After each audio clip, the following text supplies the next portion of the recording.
সবাইকে ঈদ মুবারক। আজকে ঈদের প্রথম দিন। আজকে আমরা আমি আর সাইফ চুনারঘাটে যাচ্ছিলাম। মেইনলি হচ্ছে আমার এবারের কুরবানিতে দেওয়া হয়েছিল চুনারঘাটে আমাদের এক ভাইয়ের সঙ্গে। তো সেই উদ্দেশ্যেই মানুষের আনার কাজের জন্য আসলে যাচ্ছিলাম। আর সকাল সকালেই বেশ মেঘলা ছিল আজকে। সকালবেলা নামাজ পড়ার পর থেকে অনেক মেঘলা পরিবেশ, কখন বৃষ্টি আসে সেই চিন্তাই ছিলাম। যাক, শেষ পর্যন্ত বৃষ্টি আসেনি। তো আজকে আমরা একটা এক্সপেরিমেন্টাল ভিডিও করার উদ্দেশ্যেই আমি সাইফের সঙ্গে বেরিয়েছিলাম চুনারঘাটে, এবং সাইফের হেলমেটে আমার হেলমেট মাউন্টটা লাগিয়ে দিয়েছিলাম। তো উদ্দেশ্য হচ্ছে এখন চুনারঘাট যাওয়া। সেই উদ্দেশ্যে আমরা দুজন বের হয়ে গিয়েছি। সাইফ আমার পিছন পিছন যাচ্ছিল। এটা জিক্সাটে সাইফ চালাচ্ছে আর আমি সামনে। এটা হচ্ছে আমাদের থানা, সদর থানা। যারা হবিগঞ্জে আছেন সবাই জানেন। আর সার্কিট হাউস রোড একটু সামনেই। তো যাক, সকালে খুব আর্লি উঠে গিয়েছিলাম বাংলাদেশের খেলা দেখার জন্য। ভোরে অ্যালার্ম দিয়ে রেখেছিলাম 5:30টায়, কিন্তু 5:30টার আগেই আমার ঘুম ভেঙে যায়। যথারীতি খুব আশা নিয়ে বাংলাদেশের খেলা দেখতে বসি। টিভি ছাড়ার পর আসলে ভাবছিলাম একটু চা খাবো, চা খেয়ে খেলা দেখবো। তো আমার চা মোটামুটিভাবে হতেই দেখি যে বাংলাদেশের ইনিংসের অর্ধেক নাই। সকালবেলা টিভি ছাড়ার পর দেখলাম বাংলাদেশ ব্যাটিংয়ের আমন্ত্রণ পেয়েছে, মানে বাংলাদেশ ব্যাটিংয়ে নামবে। তো গেলাম, চুলা ছাড়লাম। চুলা ছাড়ার পর যথারীতি গরম পানি বসালাম। গরম পানি বসানোর পর আমার রুমে আসলাম চা পাতা নেওয়ার জন্য। এসে দিকে এক গেট নাই। ভালো, গেলাম, চা পাতা দিলাম। চা পাতা দিয়ে একটু দেখলাম কতটুকু গরম হচ্ছে। তখন আবার ভাবলাম যে আবার যাই, সাথে সাথে দেখি যে খেলার কী অবস্থা। গিয়ে দেখি আরেক উইকেট নাই। তারপর আবার চিনি দিলাম। চিনি দেওয়ার পর আমি নর্মালি করি কি, আসলে চা পাতা পানির সাথেই সময় চিনি দুধ এগুলো দিয়ে দিই। দুধটা খুঁজে পাচ্ছিলাম না আমার রুমে, আবার একটু খোঁজাখুঁজি করতেছিলাম, আবার টিভি স্ক্রিনেও নজর রাখতেছিলাম কী অবস্থা দেখি। এর ফাঁকি দেখলাম যে আরেক উইকেট নাই। মোটামুটি চা আনতে আনতে যখন নিয়ে আসলাম, বিস্কিট খোঁজার জন্য অনেকক্ষণ খুঁজতেছিলাম, কারণ আমার ওয়াইফ তখনও ঘুমেছিল। তো খেলা আসলে এইভাবে আগাচ্ছিল আর কি, মানে একটু শান্তিতে যে মানে চাটা নিয়ে বসবো এবং খেলাটা খুব আরামে দেখবো সেটা সুযোগ ছিল না। মানে ইনিংসের অর্ধেক ওইখানেই শেষ। তাও মনটা খুব খারাপ ছিল যে কি হয় না হয়। তারপর ফেসবুকে স্ট্যাটাস লিখতেও বসে গিয়েছিলাম। স্ট্যাটাস মানে লিখতেছিলাম যে যাক, একবার লিখিয়েও ছিলাম যে সেহবাগের চক্ষুশূল সাকিবের উপরে নির্ভর করছে বাংলাদেশ। এটা লেখার পর আবার তো ওই স্ট্যাটাসটাও আবার পুরোপুরি করতে পারি নাই, তার আগেই আসলে সাকিব আউট হয়ে গিয়েছিল। তো এর ভিতর দিয়েই যাচ্ছিল, আসলে মন মানসিকতা খুব খারাপই ছিল। আবার ওদিকে নামাজের সময়ও প্রায় চলে আসতেছিল কাছে। যাক, শেষ পর্যন্ত তো কত বাংলাদেশ 106 রান মনে হয় করলো। তা অবস্থা খুবই খারাপ বাংলাদেশের। তো এই অবস্থায় চলে গেলাম মসজিদের উদ্দেশ্যে, এবং মসজিদে যেতে যেতে রাস্তায় আমি আবার একটু স্ক্রলিং করছিলাম, দেখি কী অবস্থা। ফেসবুক লাইভে আবার ভিডিওটা দেখার চেষ্টা করছিলাম। তখন আবার দেখলাম যে তানজিন সাকিব একটা ফুল টস বলে জাস্ট একবার শেষ মুহূর্তে বলটা আউটসুইং হয়ে যাওয়ার কারণে আসলে সে বোল্ড হয়ে যায়। যাক, তখন একটু মানে আবার একটু আশা ফিরে আসছিল যে যাক, বাংলাদেশ তো খুব অল্প রানেই স্ট্রাইক করতে পেরেছে। তারপর উঠাউঠি আমি মসজিদে যাওয়ার আগেই আসলে আবারও আরেকবার খেয়াল করলাম যে আরেকটা উইকেট চলে গেছে। তো তখনই চিন্তা করতেছিলাম যে না, হয়তো বা ম্যাচটা লো স্কোরিং ম্যাচ হবে এবং কম্পিটিটিভ হবে। মানে বাংলাদেশ একবারে এই অল্প পুঁজিতে যে একবারে হাল ছেড়ে দিবে, হতাশ হয়ে যাবে তা না, মোটামুটি একটা সম্ভাবনা আছে। এবং শেষ পর্যন্ত এই অল্প পুঁজিতেই কিন্তু এই অল্প পুঁজি নিয়েই বাংলাদেশ লড়াই করে এবং লড়াই কিন্তু জিতে যায়। তো যাক, বাংলাদেশ সুপার এইটে চলে গেল, সেটা নিয়ে আর কোনো শঙ্কাই নেই। আয়ারল্যান্ডের সঙ্গে ম্যাচের একটা সমীকরণ দেখতেছিলাম যে যদি বাংলাদেশ হেরে যায় তাহলে কি হতে পারে আর কি, ওই রকম শঙ্কা ছিল না। নেপাল যেটা দেখলাম, নেপালের ব্যাটিং লাইন আপটা যতটা আমি পরিণত ভেবেছিলাম ওই রকম না। আর এর আসলে পরিণত হওয়ার চেয়ে সবচেয়ে বড় জিনিস হচ্ছে কি, বাংলাদেশও খুব ভালো বোলিং করেছে। বাংলাদেশের এই বোলিংয়ের কারণেই এবং এই এফোর্টটার কারণেই আসলে ওদেরকে হার মানতে হয়েছে। চেষ্টা তো কেনা করে জেতার জন্য। যাক, সুপার এইটে বাংলাদেশ গিয়েছে। ইন্ডিয়া, অস্ট্রেলিয়া, আফগানিস্তান ওদের সঙ্গে খেলবে। সবাই আশাবাদী খুব ভালো করার, কিন্তু আমার কাছে যে মানে যে একটা আশঙ্কা, সেই আশঙ্কাটা হচ্ছে যে বাংলাদেশের যে ব্যাটিং লাইন আপ এবং বর্তমানে যে টপ অর্ডাররা যেভাবে অফ ফর্মে রয়েছে, আমার তো মনে হয় যে আফগানিস্তানের বিপক্ষে আমাদের খুব ব্যাক পেতে হবে। যদি এই পারফরমেন্স অব্যাহত থাকে তাহলে তো অস্ট্রেলিয়া কিংবা আমি ইন্ডিয়ার এগেনস্ট খুব ভালো পারফরমেন্স করবে সেটা আমি ছেড়েই দিলাম সেই আশাটা। কিন্তু অ্যাটলিস্ট আফগানিস্তানের বিপক্ষে তো আমাদের একটা আশা থাকে যে না, বাংলাদেশ কামব্যাক করবে কিংবা স্ট্রংলি উইন করবে, ওই রকম আমাদের একটা আশা কিংবা টেন্ডেন্সি থাকে।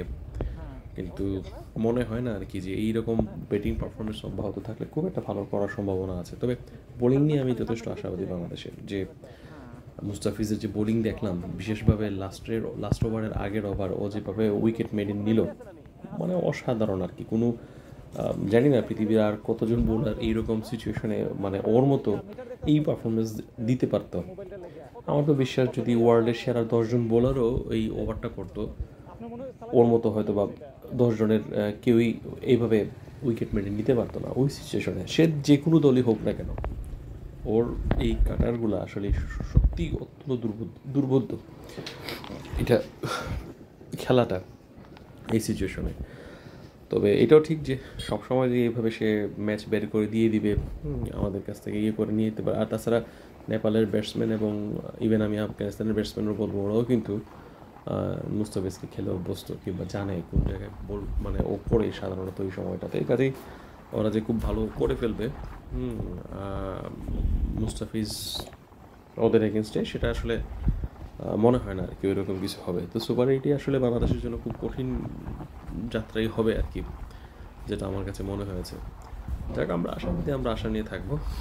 স্পেশালি আমাদের টপ অর্ডারের আমার মনে হয় ওদের একটু স্থিরতা দরকার, আর একটু উইকেটে একটু স্টে করার মেন্টালিটি থাকা দরকার। তানজিদ সত্যি কথা আজকে প্রথম একবারে শুরুর দিকে যেভাবে সে আউট হয়েছে সেটা খুবই দৃষ্টিকটু ছিল।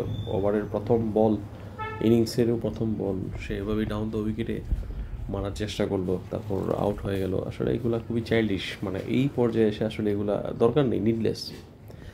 যাক, খেলা নিয়ে অনেক কথা হলো, যেটা একটা মানে শখের একটা জিনিস খেলা, এটা নিয়ে আসলে আলোচনা প্রসঙ্গ চলেই আসে আর কি।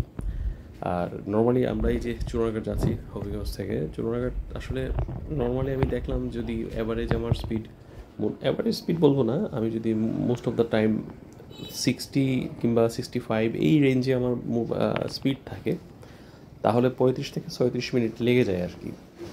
বিশেষভাবে সকালবেলা যখন ফাঁকা থাকে। আর বিকেলবেলা যেটা হয় আসলে একটু ট্রাফিক জ্যামটা কিংবা আপনার একটু রাস্তায় যানজট, বিশেষভাবে টমটম এবং সিএনজির দৌরাত্মটা বেশি থাকে, যে কারণে আর একটু বেশি সময় লাগে, 40+ লেগে যায়।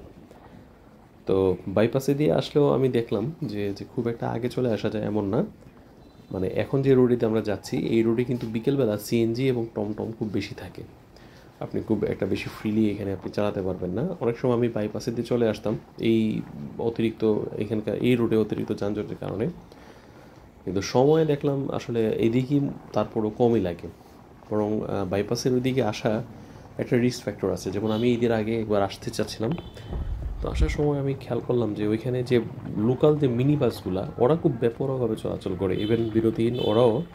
আসলে গাড়িগুলোর সাইজটা একটু বড়, ওদের রোড নিয়ে ওদের আসলে নিজেদের মেজারমেন্টটাও ওরা ঠিকভাবে জাজ করতে পারে না, যে কারণে আমাদের মতো যারা ছোটো যানবাহনে যারা আমরা চলাচল করি ওদেরকে ওরা পাত্তাই দেয় না, আমাদেরকে একদম কর্নার করে ফেলে। আর বাইপাসে এই জিনিসটা একটু বেশি হয়, একে তো থাকে ফাঁকা, এবং ওরা যে কাজটা করে অর্থাৎ আগে যখন যানজট থাকাকালীন সময় যে সময়টা ওরা নষ্ট করে, ওরা এই বাইপাসের এই রাস্তাগুলোতে খুব টানাটানি করে গাড়িগুলা টানাটানি করে ওরা চেষ্টা করে সেই সময়টা কাভার দিয়ে দেওয়ার জন্য।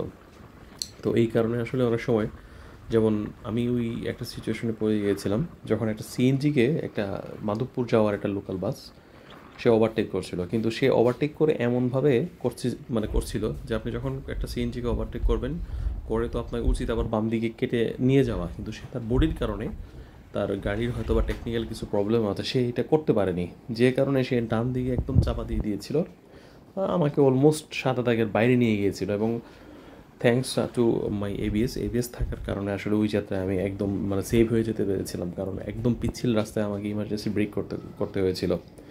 আমি আবার তখন লুকিং গ্লাসে আবার গাড়ির অবস্থানটা দেখছিলাম যে সে কীভাবে কী করছে, তখন সে কিন্তু গাড়িটা আবার আটকে ফেলেছিল, অর্থাৎ সে কিন্তু ওয়েট করে দেখতেছিল যে আমার কী অবস্থা, যে কারণে আমি আর পিছন ফিরে যাইনি, কারণ সে বুঝতে পেরেছিল যে সে আমাকে আসলে চাপ দিয়ে দিয়েছে এবং একটু তার দেখা উচিত যে আমি কী কন্ডিশনে আছি। আদারওয়াইজ কিন্তু আমিও আবার হয়তো বা ফিরে যেতাম, ফিরে গিয়ে ওকে আমি বলতাম যে তুমি যে কাজটা করলে তো ঠিক করো নাই, কিন্তু সে রিয়েলাইজ করতে পেরেছে দেখে আমি পরে আর ঘুরে যাই নাই। তো আসলে যারা আমরা প্রতিদিন ডে টু ডে কমিউট করি এরকম আমাদেরকে আসলে অনেক প্রতিবন্ধকতার সম্মুখীন হতে হয়। আর এই হবিগঞ্জ থেকে আপনার শায়েস্তাগঞ্জ যাওয়া যে এই রাস্তায় আসলে এই ধরনের সিচুয়েশনটা খুব ঘন ঘনই আসে। অনেক মানুষকেও দেখি যারা আসলে মেইন রোডে মানে ফোনে কথা বলতে বলতে রাস্তা পার হয়, ওদের কোনো চেতনাই নাই যে এটা একটা মেইন রোড রাস্তা। তারপর টমটম, এই রোডে আসলে টমটমও চলে, টমটম কিন্তু আসলে স্লো মুভিং একটা ভেহিকেল। আসলে সবচেয়ে বড় সমস্যা হয় এই সমস্ত রাস্তায় আমরা যারা চলাচল করি আমাদেরকে একটা সার্টেন স্পিড মেনটেন করে চলতে হয়। আর এই সমস্ত আশেপাশের অনেক কানেক্টিং রোড আছে, ওইখান থেকে টমটমগুলো কিংবা ট্রাক্টরও আমি লক্ষ্য করলাম ওরা কিন্তু সরাসরি উঠে যায়। ওরা যখন সরাসরি হঠাৎ করে উঠে যায় তখন আমাদের তো ঠিক আছে, আমাদের ব্রেকিং এবিলিটি হয়তো বা একটু ভালো, ব্রেকটা আমরা করে ফেলতে পারি এবিএস থাকার কারণে, কিন্তু অনেক সময় সিএনজি কিংবা বড় বাসগুলো কিন্তু মানে খুব সহজেই তাদের মোমেন্টামগুলোকে আটকাতে পারে না, যে কারণে কিন্তু অনেক সময় ওই ধরনের প্রবলেম হয়ে যায়। তো এই রোডগুলোতে আসলে সিএনজি হয়তো বা থাকবে, এইগুলোর চলাচল তো আসলে আর বন্ধ করার কোনো সুযোগ নাই। বাট আমার মনে হয় সিএনজি ড্রাইভারদের এইসব বিষয়ে ওদেরকে আরও সচেতন হওয়া দরকার এবং ওদের কিছু মিনিমাম ট্রাফিক সেন্স তাদের থাকা দরকার। ওদের বেশিরভাগই আসলে এই জিনিসটা থাকে না। এবং এই যে লুকিং গ্লাসে দেখার যে ব্যাপারটা, ওরা লুকিং গ্লাসে কখনোই দেখে না যে পিছন দিক থেকে কে আসছে না আসছে, এটা একটা বিরাট সমস্যা। তো এইগুলো ব্যাপার আসলে মানে অ্যাড্রেস করা উচিত, তাদের এই জিনিসগুলো ইনফর্ম করা উচিত যে যখন ওরা টার্ন করবে, বিশেষভাবে একটা মেইন রুট থেকে যখন কোনো একটা ডান দিকে যাবে কিংবা বাম দিকে যাবে, দাঁড়ানোর ক্ষেত্রে ওদের উচিত মিনিমাম একটা সিগন্যাল দেওয়া। দেখা যাচ্ছে যে চলছে কোনো কথা নেই, কোনো সিগন্যাল নেই, সে হঠাৎ করে রাস্তায় দাঁড়িয়ে প্যাসেঞ্জার নিচ্ছে, কিংবা হঠাৎ সামনে একটা ডান দিকে একটা মোড় আছে, সে হঠাৎ করেই পিছনে না দেখেই সে একটা টার্ন নিয়ে নিল। তো এই সমস্ত ক্ষেত্রে আসলে অ্যাক্সিডেন্ট হয়ে যায়। আমার এখনও মনে আছে আমরা যখন প্রথম চুনারঘাটে আমাদের ব্রাঞ্চ ওপেনিংয়ের জন্য আমরা যাই ডিসেম্বরের 13 তারিখ, আমাদের পুরো টিমটাই হবিগঞ্জের গাড়ি দিয়ে আমরা গিয়েছিলাম। ওই দিন কিন্তু আমরা অন দ্য স্পট 3 জনের ডেড বডি দেখেছিলাম। একটা ছেলেটা রাস্তায় মরে পড়েছিল, মহিলা একটা ব্লিডিং হচ্ছিল, মহিলার যে কন্ডিশন দেখেছিলাম আমরা বুঝতেই পেরেছিলাম যে ওই মহিলা বাঁচবে না। তো একটা টমটম ছিল, ওরা টমটমে ছিল, টমটমটাকে একটা পিক আপ ভ্যান বলতে গেলে যে জিনিসটা হয়, আপনার অনেক সময় আপনারা দেখবেন যে কিছু টাটার কিছু গাড়ি আছে যারা মাছ টাছ ক্যারি করে, তো ওদের কিন্তু আসলে একটা মোটামুটি একটা স্পিড মেনটেন করে ডেস্টিনেশনে পৌঁছাতে হয়, কারণ যেহেতু মাছ থাকে ওরা একটু তাড়ায় থাকে। তো হয়তো বা কোনো কারণে সিএনজি ওই সময় ইউটার্ন মেরেছিল কিংবা একটু নিশ্চয়ই কোনো একটা প্রবলেম ছিল কারো না কারো, তো তার সঙ্গে একটা সিরিয়াস ইম্প্যাক্ট হয়, যে কারণে টমটমের অবস্থা খুবই খারাপ ছিল এবং সবাই ছিল টমটমের যাত্রী, টমটমের প্রত্যেকটা লোকই কিন্তু মারা গিয়েছিল। তো আসলে এই সমস্ত ব্যাপারে প্রশাসনেরও আর একটু দৃষ্টি দেওয়া দরকার যে এইরকম হাইওয়েগুলোতে আসলে টমটমের ব্যবহারটা একটু সীমিত করা কিংবা একটু কন্ট্রোল ওয়েতে, কিংবা অ্যাটলিস্ট তাদের কিছু নলেজ প্রোভাইড করা যে কীভাবে এই সমস্ত রোডে চলাচল করা উচিত, এইটা একটু দেখা উচিত। আসলে ওদের নিজেদেরও তো একটু ট্রাফিক সেন্স থাকা দরকার কিংবা সচেতন হওয়া দরকার, কারণ সামান্য একটু যদি 19-20 হয়ে যায় তাহলেই কিন্তু অনেক বড় ধরনের এখানে বিপত্তি হয়ে যায়, একটা দুর্ঘটনার সম্ভাবনা থাকে। আর আমাদের রোডঘাটের অবস্থাও কিন্তু খুব খারাপ থাকে। এই যে এখন বৃষ্টির সিজন, আমি কিন্তু শায়েস্তাগঞ্জ যাওয়ার সময় আমি ইদানিং এই বৃষ্টিতে তো আমাকে প্রতিদিনই তো যেতে হয়, আমি খেয়াল করলাম বেশ কয়েকটা জায়গার রাস্তায় কিন্তু আপনার গর্ত হয়ে গেছে। তো ছোটো ছোটো ক্র্যাক এই ওপেনিংগুলোতে হয় কি, অনেক সময় আপনার কোনো বাইকের চাকা পড়লে কিংবা সিএনজির চাকা পড়লেও কিন্তু অনেক সময় দুর্ঘটনার একটা সম্ভাবনা থাকে। তো এইগুলো আসলে মেনটেনেন্সের একটা ব্যাপার আছে, রেগুলার একটু চেকিং করা দরকার। রেগুলার না হলেও অ্যাটলিস্ট এই সমস্ত ভারী বর্ষণের পর রাস্তাগুলোর কোন জায়গায় এরকম ফাটল দেখা দিয়েছে কিংবা ভেঙে গিয়েছে, এই সমস্ত জায়গাগুলো একটু আসলে রিপেয়ার করে দেওয়া উচিত। এতে যে জিনিসটা হয় অনেক সময় আপনার অনাকাঙ্ক্ষিত দুর্ঘটনাগুলো এড়িয়ে যাওয়া যায়। তো এই দিকে আসলে আমাদের একটু সজাগ থাকা দরকার। আর সবচেয়ে আরও যে জিনিসটা আমার কাছে মনে হয়, আমাদের এই রোডটা বিশেষভাবে শায়েস্তাগঞ্জ বা হবিগঞ্জ থেকে শায়েস্তাগঞ্জ যাওয়ার এই রুটটা আমার মনে হয় যে অনেক ন্যারো। এইখানে আপনার দুটো গাড়ি যখন ওভারটেক করে তখন আসলে আর পাশে যারা থাকে তাদের আর সরার কোনো জায়গা থাকে না, মানে স্পেস একবারেই থাকে না। খুব সরু রাস্তা। তো এই রাস্তাটা বহুদিন ধরেই শুরু। মাঝে তো দেখেছিলাম যে অনেক গাছ টাছ কাটা হয়েছিল, এরকম কথা কথা উঠেছিল যে এই রাস্তাগুলো বড় করা হবে। যাই হোক, হয়তো বা ভবিষ্যতে হবে। কিন্তু এই রাস্তাগুলো ন্যারো থাকার কারণেও কিন্তু এখানে অনেকগুলো দুর্ঘটনা ঘটে। যেমন আমি আগে সিলেট যখন যেতাম প্রায় সময় আমি খেয়াল করতাম যে কিছু না কিছু এখানে দুর্ঘটনাগুলো হচ্ছে, বিশেষভাবে সিএনজির সঙ্গে কিছু ঢাকায় বাস ওদের একটা অ্যাক্সিডেন্ট হচ্ছে। এই যে এখন যে রোডে আছে আমরা, এর একটু সামনে ওইখানেই আমার মনে আছে গত বছরের দিকেই বৃষ্টির সিজনটা সম্ভবত এই সময়টাতেই একবার কিন্তু আপনার সিএনজিতে 3 জন সম্ভবত মারা গিয়েছিল। ওরা সবাই রবিবারে সকালে অফিসে ফিরছিল ওদের বাসা থেকে।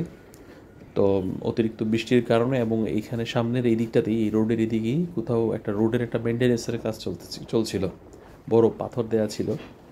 আর প্রচুর বৃষ্টির কারণে সম্ভবত কোনো ঢাকায় বাস, যারা মানে ঢাকা যাওয়ার উদ্দেশ্যে যে বাসটা ছেড়েছিল ওরা দেখে নাই, সিএনজি তো একটু ছোটো, দেখে নাই, যে কারণে আসলে অ্যাক্সিডেন্টটা হয়ে গিয়েছিল। আরেকটা জিনিস যেটা আমি সবসময় ফিল করি, আমাদের যেগুলো মোটরসাইকেলগুলো আছে তাদের আমাদের অটোমেটিক হেডলাইট অন এই ফিচার্সটা থাকার কারণে একটা সুবিধা থাকে যে বিপরীত দিক থেকে আসা যে যানবাহনগুলো ওরা খুব সহজেই আমাদেরকে নোটিস করতে পারে কিংবা দেখতে পারে। কিন্তু আমাদের সিএনজিগুলোতে কিন্তু এই সুবিধাগুলো থাকে না। যখন প্রচণ্ড বৃষ্টির দিন মিনিমাম অ্যাটলিস্ট আপনার ডাবল ইন্ডিকেটারগুলো আপনার মানে জ্বালিয়ে রাখা উচিত। মানে আপনার উচিত যতটুকু সম্ভব আপনাকে অন্যকে ভিজিবল করা অন্যের সামনে। ছোটো যানবাহন, বাস্তবিক কথাই ছোটো যানবাহনগুলোকে কিন্তু আসলে বড় কোনো যানবাহন থেকে খুব ইজিলি দেখা যায় না অনেক সময়। তো এই সমস্ত ক্ষেত্রে আসলে আমরা যারা ছোটো যানবাহনগুলো চালাই, আমি বিশেষভাবে মোটরসাইকেলের কথাই বলি, আমাদের অনেক ভাইরাই আছেন যারা আসলে মোটরসাইকেলের যে হেডলাইটগুলা কোম্পানি থেকে অটোমেটিক চালু থাকে, অর্থাৎ যখন বাইকগুলো চলবে তখন হেডলাইটগুলো অলওয়েজ অন থাকবে।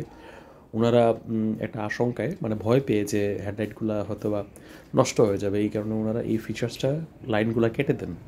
এটা আসলে করা উচিত না, কারণ একটা কোম্পানি মোটামুটি অনেক স্টাডি করে ওরা দেখে যে না, এই হেডলাইটটা যদি চালু থাকে তাহলে এই হেডলাইটের লাইফ সাইকেলটা এই পরিমাণ হবে কিংবা এতদিন যাবে। শুধু আসলে আপনার এই হেডলাইটের এই তারগুলা কাটার আসলে কোনো দরকার নেই। ইভেন এটা আসলে ব্যাটারির উপরেও কোনো অতিরিক্ত কোনো চাপ সৃষ্টি করে না, কারণ সবগুলোই মোটরসাইকেল যখন চলে অটোমেটিক তাদের ব্যাটারিটা চার্জ হওয়া শুরু করে, তাদের টেকনোলজিগুলো এইভাবে ডেভেলপ করা থাকে। কাজেই এটা আসলে একেবারেই নিষ্প্রয়োজন আমার কাছে মনে হয় যে হেডলাইটের লাইটগুলা কেটে দেয়া। আমি যখন চলাচল করি আমি কিন্তু এইটা ফলো করেছি যে দিনের বেলা মেঘলা দিনে স্পেশালি আমার এই হেডলাইটের লাইটটা অটোমেটিক জানলা থাকার কারণে আমাকে কিন্তু খুব সহজে অন্যরা নোটিস করতে পারে, এবং আমি যখন ডিপার দিই ওরা কিন্তু ওভারটেক করে না। সো আমাদের নিজেদেরও কিন্তু এই জিনিসগুলা একটু মেনটেন করা উচিত। আমরা সব সময় যে ভাবি যে না, আমি রাস্তায় চলছি, আমি আমার মতো চলবো, ও যাতে আমাকে দেখে নেয়, আসলে এমনটা করাটা উচিত না। কারণ যে ও বিপরীত দিক থেকে আসছে সে হয়তো বা কোনো কারণে আমাকে ফলো নাও করতে পারে। এই যে ভিজিবিলিটির যে একটা ব্যাপার থাকে, আমাদের ওয়েদার কন্ডিশন, আমি একটা জিনিস শেয়ার করি এখানে, আমি খুব বিশেষভাবে জিনিসটা ফিল করেছি। মেঘলা দিন এবং সন্ধ্যা হয় প্রায়, ধরেন মাগরিবের আজানটা পড়ে যাবে কিংবা গোধূলি লগ্নের যে সময়টা, অর্থাৎ দিন শেষ হচ্ছে রাতও শুরু হচ্ছে, এই যে মুহূর্তটা আমাদের বাইকারদের জন্য খুব বিশেষ একটু সংকটের সময়। এর কারণটা হচ্ছে এই কারণেই যে আমাদের মানে প্রকৃতির যে আলোটা, ন্যাচারাল লাইটটার এমন একটা কন্ডিশন থাকে যে আপনি আপনাদের যে মোটরসাইকেলের যে লাইট, সেই লাইটে কিন্তু আসলে পর্যাপ্ত পরিমাণে আলো প্রোভাইড করতে পারে না ওই সময়টাতে, ভালোভাবে রাস্তাটাও দেখা যায় না, আবার ন্যাচারাল লাইটটাও এমন বেশি না যে আপনি খুব স্বাচ্ছন্দ্যে রাস্তা দেখতে পারবেন। আবার বিপরীত দিক থেকে যখন গাড়িগুলো আসে ওদের আবার লাইটগুলো আবার ডিরেক্ট আপনার চোখে এসে পড়ে।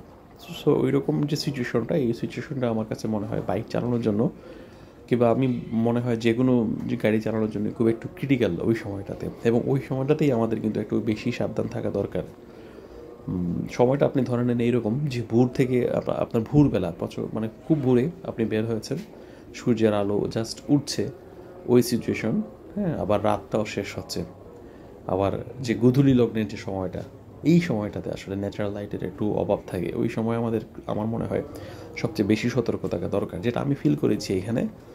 হ্যাঁ, আমি তখন অনেক সময় ইন্ডিকেটার জ্বালিয়ে রাখি এই কারণেই যে যেহেতু ন্যাচারাল লাইট কম, হেডলাইটের লাইটে আসলে আমার সামনটা কাভার করছে না, যাতে বিপরীত দিক থেকে যারা আসছে তারা যাতে আমাকে খুব সহজেই দেখতে পারে, সেই কারণে আমি আমার এই লাইটটাও আমি অন করে রাখি। যাক, কথা বলতে বলতে মোটামুটি আমরা শায়েস্তাগঞ্জের কাছাকাছি চলে এসেছি। একটু সামনেই আমাদের এখানে শায়েস্তাগঞ্জের একটা পেট্রোল পাম্প আছে। আমরা এটাকে হাই মনে হয় আমরা বলি হাই, হ্যাঁ, হাই পেট্রোল পাম্প, যেটা এখানের তেলগুলোর আসলে কন্ডিশন খুব ভালো। হবিগঞ্জের ভিতর থেকে আমরা যেখান থেকেই তেল নেই না কেন, আমি সবসময় আসলে এখান থেকেই তেল নেওয়াটা প্রিফার করি।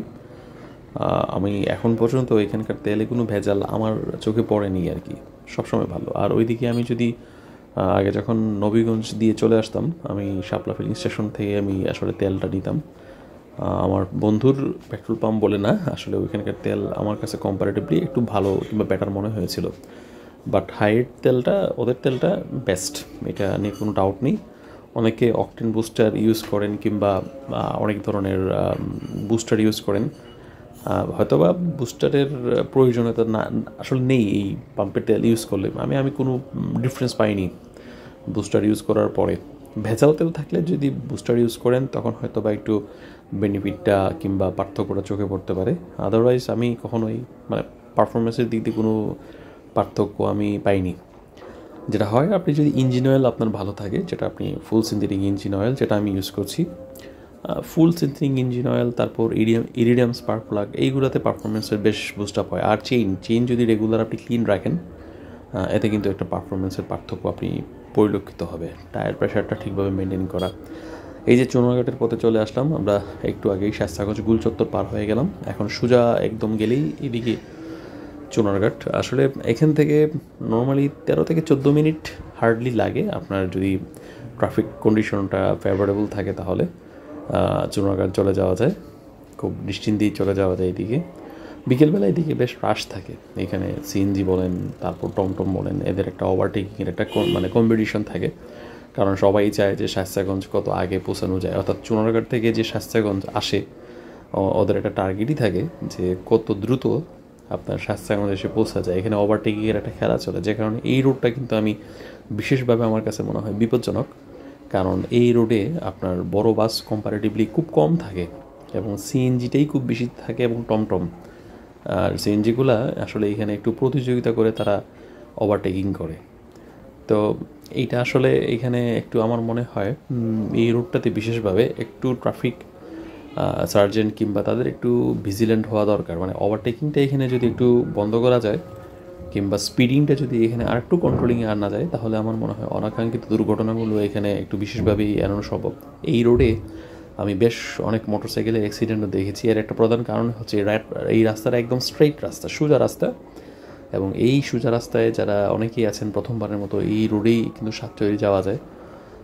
অনেকেই ধরেন প্রতিদিন হয়তো বা মোটরসাইকেল চালায় না, অকেশনালি চালায়, ওরা একটু বেপরোয়া গতিতে বাইক চালায়, যে কারণে এখানে কিন্তু বেশ কিছু দুর্ঘটনা ঘটে গেছে এবং ঘটছেও কিন্তু।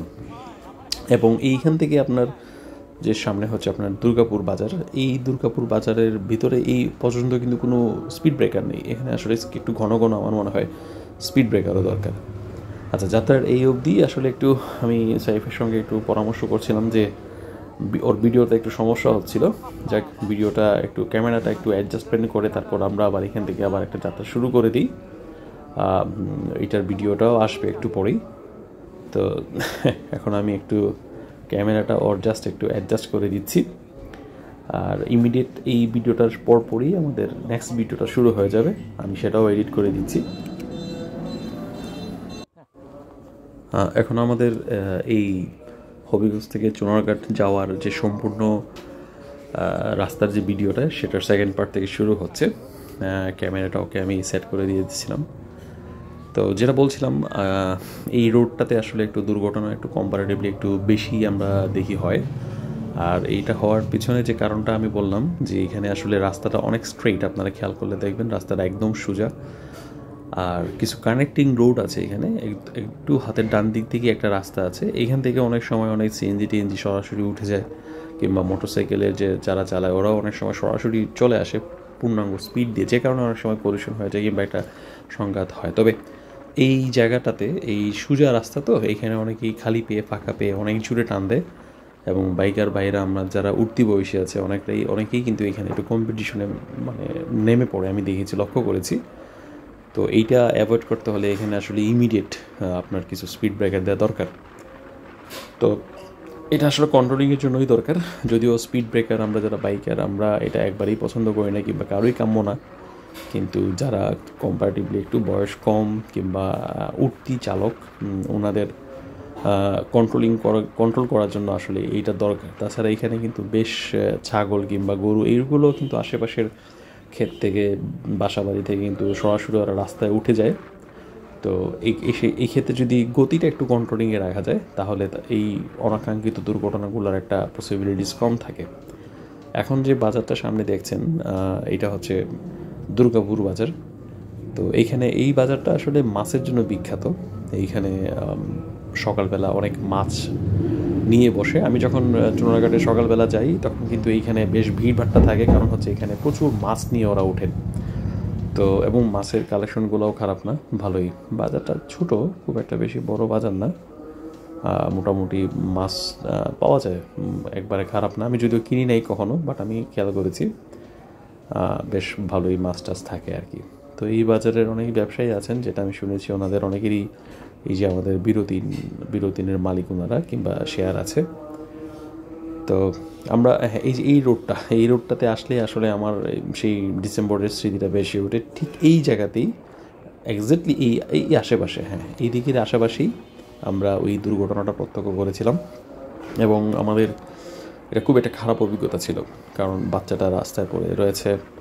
এই যে সামনে আমার একটা ভাই গেল, হেলমেট নাই, অনেক স্পিডে, আমাকেও ওভারটেক করেছেন ওনারা বেশ কয়েকবার, এবং স্পিড কিন্তু 60-70 এরকম স্পিড থাকে। আসলে হেলমেট ছাড়া বাইক চালালে যে জিনিসটা হয়, আপনি হয়তো বা বাতাস পাচ্ছেন খুব ভালো, কিংবা একটু নিজেকে স্বাধীন মনে হয়, কিন্তু অনেস্টলি স্পিকিং আপনি এই এত স্পিডে যখন আপনি বাইক চালাচ্ছেন, হেলমেট ছাড়া কোনো ধরনের সেফটি গিয়ার্স নেই, চোখে চশমা নেই, মাস্ক নেই, কিছুই নেই, সামান্য একটা ছোট্ট যদি মাছিও আপনার এই বেগে আপনার চোখের সাথে লাগে, আপনার কিন্তু চোখ বাঁচানো ডিফিকাল্ট হয়ে যাবে। আমি তো যখন চলি অনেক কিছু আশেপাশে থেকে হেলমেটের সাথে আমার এসে লাগে পোকা হতে পারে, কোনো মশা মাছি কিংবা বিভিন্ন ধরনের জিনিস। বাট এইটা যখন ডিরেক্ট আপনার চোখের সঙ্গে ইম্প্যাক্ট হবে, চোখ তো ভাই আপনার একটা মানে অমূল্য সম্পদ, আপনার চোখ চলে যাবে, মানে চোখ টিকে রাখার কোনো ওয়েই নাই। আর হেলমেট পরলে যেটা হয়, প্লাস হেলমেটের ভিতরে যদি আপনি একটা মাস্ক পরে রাখেন কিংবা ব্যান্ডেনা টাইপের কোনো একটা কিছু রাখেন, আসলে যেটা হয় আপনার ধুলাবালো থেকে আপনি বাঁচবেন। আমরা যারা প্রতিদিন কমিউট করি এই সমস্ত রোডে, আমাদের জন্য তো এটা মাস্ট হ্যাভ একটা জিনিস। আর আমি জানি না আসলে মানে হেলমেট ছাড়া মানুষ কীভাবে চলতে পারে আর কি। আমার একেবারেই অভ্যাস নেই। আমি এখান থেকে মানে খুব সামান্য দূরত্বেরও কোথাও যদি আমি যাই, হেলমেটটা আমার এমনভাবে মানে আমি অভ্যস্ত হয়ে গেছি, আমি হেলমেট ছাড়া আসলে একেবারেই স্বাচ্ছন্দ্য বোধ করি না। আর আমার মনে হয় এটা খুব একটা খারাপ অভ্যাস না। অনেকের গরমের জন্য হয়তো বা মাথা ঘামে, অনেকেই অনেক কিছু বলে, কিন্তু যে ফাঁক আছে, অর্থাৎ হেলমেটের ভিতরে তো কিছু ছিদ্র থাকে, বাতাস আসার খুব ভালো সুযোগ থাকে, আসলে কোনো সমস্যা হয় না, আপনি ইজিলি এটা ব্যবহার করতে পারেন। এখন যে রোডটা আছে আমরা এর একটু সামনেই হচ্ছে আপনার হাতের বাম দিকে যে রাস্তাটা গিয়েছে সেটা হচ্ছে আপনার মুরারবন্দ মাজারে যাওয়ার রাস্তা। আর এইটা শ্রীকুটা বাজার বলে।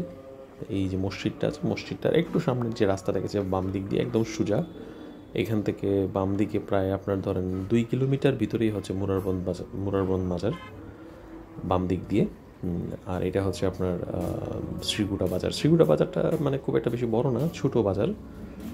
মোটামুটি এখানে বেশ কয়েকটা দোকান রয়েছে আশেপাশে, এবং গ্রোয়িং একটা মার্কেট, মোটামুটি বাসাবাড়ি হচ্ছে। আর শ্রীকুটা বাজারের আরেকটু সামনেই আসলে হচ্ছে আপনার নরপতি, এখানে আশার হেলথ কমপ্লেক্স রয়েছে, আমরা সামনেই যাব। আমার আসলে আজকের ডেস্টিনেশনটা হচ্ছে চুনারঘাট মেইন বাজারে। চুনারঘাট বাজারে যাব, এইখানে আমার ব্রাঞ্চের একটু ভিজিট রয়েছে, একটু জাস্ট দেখবো যে কী অবস্থা, কী পরিবেশ। বন্ধের দিনে একটু সারপ্রাইজ ভিজিট লাগে। আর তারপরে চলে যাব নরপতি ওইখানেই আমার আসলে মানে কুরবানির যে ব্যাপারটা ওইখানে হয়েছে, তো কুরবানির কাজেও আমাকে এখানে যেতে হবে। সারাদিনই আসলে একটু বৃষ্টির আশঙ্কা নিয়ে বের হয়েছিলাম। এই যে আমার ব্যাগ সামনে, আমার মানে পিছনে আমার ব্যাগটা সবুজ রঙের ব্যাগে আমার রেইনকোট রাখা। আরেকটা জিনিস আমি আসলে এই রোডে চলাচল করার সময় আমি খেয়াল করি, অনেকেই আপনার সাইলেন্সার, যে আমাদের যারা মোটর সাইকেলের যে নর্মাল যে সাইলেন্সারগুলো আছে ওইখানে কিছু তারা মডিফিকেশন আনেন। তো এই মডিফিকেশন আনার কারণে যে জিনিসটা হয়, আপনার খুব লাউডলি আপনার সাউন্ড হয় যখন বাইক চালানো হয়। এটা একে তো পরিবেশের জন্য খুব ডিস্টার্বিং, অ্যানোয়িং, আপনার আশেপাশের মানুষদের জন্য। আপনি হয়তো ভাবছেন যে ঠিক আছে আমি খুব শব্দ করে মোটরসাইকেলটা চালিয়ে যাচ্ছি, বা এই দিন শেষে তো আপনি মোটরসাইকেলটি চালাচ্ছেন, তাই না? এটা তো আসলে কোনো জেট এয়ার না। তো এইটাতে আসলে এত বেশি আপনার আশেপাশের মানুষকে জানানোর প্রয়োজন নাই যে আপনি মোটরসাইকেল চালিয়ে যাচ্ছেন। এতে যে জিনিসটা হয়, আপনার আশেপাশের মানুষ খুব বিরক্ত হয়। আমি অনেক মানুষকেই লক্ষ্য করেছি, যখন আমি মোটরসাইকেল চালাই না, আমি আশেপাশে থাকি, ওরা যখন কেউ হর্ন দিতে দিতে যায় কিংবা খুব উচ্চ স্বরে ওই রকম মোটরসাইকেলে শব্দ করে যায়, মানুষ কিন্তু তার পরিবার নিয়ে খুব বাজে বাজে কথা বলে, এবং মানুষ বিরক্ত হয়ে বলেই কিন্তু আসলে এই ধরনের কথাবার্তা বলে। আপনি হয়তো বা জানছেন না কিংবা আপনি শুনছেন না আপনার ব্যাপারে আশেপাশে মানুষ কী মন্তব্য করছে, কিন্তু মানুষ আপনাকে ভালো বলছে না, এটা আপনি জেনে রাখেন নিশ্চিতভাবেই। খুব বাজে বাজে কমেন্টই মানুষ করে। কারণ আমার কাছে এখনও মনে হয় আমি যখন রাস্তায় চলবো, আমার সেফটি মেনটেন করার জন্য যতটুকু শব্দ কিংবা হর্ন দেওয়ার প্রয়োজন আমি সেটাই দিব। এর বেশি কিন্তু আসলে আওয়াজ করার কোনো প্রয়োজন নেই।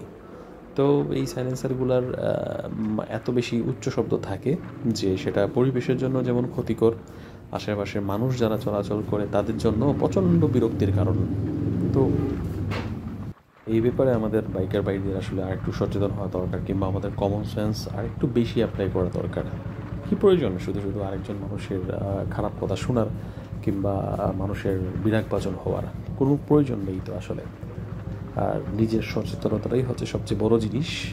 সেই কারণে আমি অনেককেই দেখি, আমি এর আগে হাইওয়েতেও জিনিসটা লক্ষ্য করেছিলাম, অনেকেই আসলে হেলমেটগুলো হয় সাইডে কোথাও ঝুলিয়ে রাখেন কিংবা লুকিং গ্লাসের সঙ্গে ওনারা রেখে দেন হেলমেটগুলো। এর যুক্তি হিসেবে ওনারা বলেন যে মামলা দিয়ে দেয় বলে আমি সাথে রাখি। আসলে মামলা কেন দেয়? মামলাটা তো দেয় আসলে আপনার সেফটির জন্যই। আপনি যদি এটা নিজে না পড়েন তাহলে আসলে আপনার নিজের সেফটিটা তো এনশিওর হচ্ছে না। যে কারণে আইন শৃঙ্খলা প্রয়োগকারী সংস্থার যারা সদস্য কিংবা ভাইয়েরা আছেন ওনারা হয়তো আপনাকে ফোর্স করেন, কিন্তু আপনাকে ফোর্স করতে হবে কেন? আপনার তো নিজের সেফটিটা আপনাকে নিজেই আসলে নিতে হবে। আপনাকে জোর করে আইন প্রয়োগ করে জরিমানা করে আপনার সেফটি এনশিওর করার জন্য আপনাকে বাধ্য করা হবে, তারপর আপনি রাস্তায় এভাবে সুন্দরভাবে চলবেন, এটা ঠিক না। আপনি নিজেকে সেফ রাখার জন্য সর্বোচ্চ যতটুকু সেফটি আপনি নিতে পারেন সেটাই হচ্ছে স্মার্টনেস। অনেকেই ভাবেন যে, আমি একবার প্রশ্ন করেছিলাম একজনকে যে আপনার হেলমেটটা আপনি হ্যান্ডেল বারে ঝুলিয়ে রেখেছেন আর এমনিতে সানগ্লাস পরে বাইক চালাচ্ছেন, অনেক সময় সানগ্লাসও থাকে না কিংবা চশমাও থাকে না, তো এর লজিকটা কী? তো আমাকে একবার একজন বলল যে আসলে আমি যে বাইক চালাচ্ছি সেটা যদি কেউ আমাকে নাই দেখে তাহলে কীভাবে ও বুঝবে যে আমি বাইক চালাচ্ছি? তো আমি আবার ওনাকে জিজ্ঞেস করেছিলাম যে আসলে আপনার কাছে কোনটা ইম্পর্ট্যান্ট? আপনি কোনো ধরনের সেফটি মেজারমেন্ট নাই, আপনার চেহারা মানুষ দেখছে, আপনি বাইক চালাচ্ছেন, মানুষ হয়তো বা বাবা দিচ্ছে, আপনার কাছে এইটা ইম্পর্ট্যান্ট, নাকি আপনি খুব সুন্দরভাবে আপনার হেলমেট লাগিয়ে সেফটি মেনটেন করে আপনি রাস্তায় চলাচল করছেন, এইটাই ইম্পর্ট্যান্ট? তো সে বলে না, আমার যে বাইক আছে সেটা দেখা হচ্ছে ইম্পর্ট্যান্ট। আমি যদি সাউন্ডই না করলাম, শব্দই না করলাম, কেউ যদি আমাকে নাই দেখলো, তাহলে আমার লাভটা কি বাইক কিনে?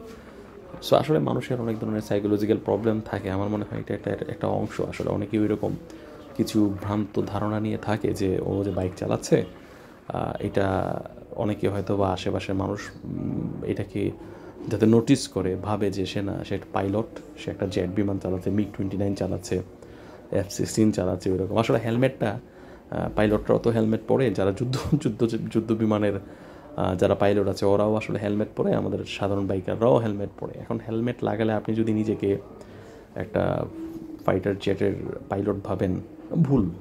আসলে আপনার এখানে এটা ভাবার কোনো অবকাশই নেই। আর স্মার্টনেস মানেই হচ্ছে কিন্তু আপনি সর্বোচ্চ সেফটি মেনটেন করে আপনি চালাচ্ছেন, এটা হচ্ছে স্মার্টনেস আমার কাছে মনে হয়। এইখানে আপনার কোনো মাস্ক নেই, চশমা নেই, আপনার হেলমেট নেই, মানুষ আপনাকে দেখছে, আপনিও আপনার গগনবিদারী আওয়াজ করে জেট বিমানের মতো শব্দ করে এক্সট্রা মডিফাইড সাইলেন্সার লাগিয়ে বাইক চালাচ্ছেন, মানুষ দেখছে। এই দেখায় আসলে আমার জানি না এটাকে স্মার্টনেস বলে কি না, আমার কাছে সিম্পলি মনে হয় এটা একটা বেয়াদবি। আমার কথায় অনেকে হয়তো রাগ করতে পারেন, আসলে রাগ করলেও আমার কিছু করার নেই। আমি এটা ফিল করেছি এবং আশেপাশে যে 10টা মানুষ রয়েছে ওরাও কিন্তু এই সমস্ত ক্ষেত্রে এইরকমই ফিল করে, কিংবা এই ধারণাটাই পোষণ করে। যাক, আমরা কথা বলতে বলতে আসলে চুনারঘাটে চলেই এসেছি। এটা হচ্ছে চুনারঘাটের গুলচত্বর, একটু আগে আমরা পার হলাম। আর এইটা হচ্ছে বাল্লা রোড। এই বাল্লা রোডেই আমার আজকে আসার দরকার ছিল। যথারীতি আমার কাজটা শেষ করে আমি আবার একটু পরে আবার নরপতি চলে যাব। সাইফের সঙ্গে সম্পূর্ণ ভিডিওটাই সাইফের মোবাইলে ধারণকৃত। আর সামনে যে বাইকটা দেখছেন সেটাই আসলে আমার বাইক। তো যাক, সুন্দর একটা দিন আমাদের কাটলো। সবাই ভালো থাকবেন। পরবর্তীতে আরও ভিডিও আমরা ইনশাল্লাহ আশা করি আপলোড করব। চেষ্টা করছি আর কি কিছু ভালো ভিডিও দেওয়ার জন্য। ওইভাবে হচ্ছে কি না জানি না, হওয়ার সম্ভাবনাটা যদিও একটু কম, সময়ও আমাদের অনেক কম থাকে হাতে। যাক, সবাইকে আবারও ঈদ মুবারক এবং সবাই ভালো থাকবেন। আসলে অনেক কথা বলে ফেললাম, খেলা, বাইকারদের নিয়ে অনেক কিছুই। কেউ কিছু মনে করবেন না যদি কারো মনে কষ্ট লাগে। সবাই ভালো থাকবেন। আল্লাহ হাফেজ।